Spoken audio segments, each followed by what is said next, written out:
Hello ABR Market Watch audience, let's dive into today's market pulse. The cautious mood lingered as traders weighed potential India-US trade deal developments and the recent regulatory action against US-based Jane Street for index manipulation. Our benchmark indices showed a modest response to these uncertainties, with the BSE Sensex climbing 0.2% and the NSE Nifty 50 following suit. Bajaj Finance led the gainers, bolstered by positive US jobs data, while Trent plunged nearly 12% as its growth guidance disappointed investors.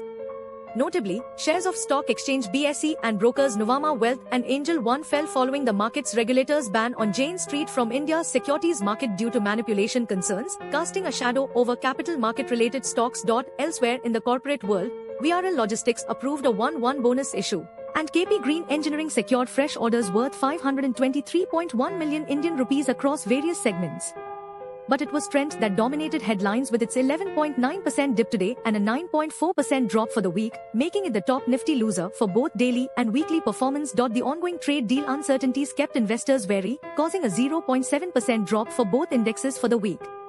However, small and mid-caps gained modestly due to steady domestic inflows, a stable monsoon outlook, and hopes of stronger earnings for the June quarter on a low base.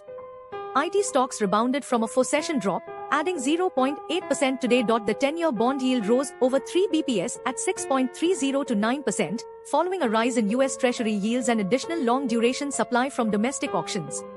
The Indian rupee dropped 0.1% versus the US dollar, ending the week little changed as traders awaited outcomes of US-India trade talks. In conclusion, while India's benchmark indices showed a tentative response to the ongoing trade and regulatory uncertainties, IT stocks and small and mid-caps continued to outperform. Stay tuned for more daily market updates, and don't forget to subscribe to ABR Market Watch for insightful analysis and in-depth coverage of the Indian market.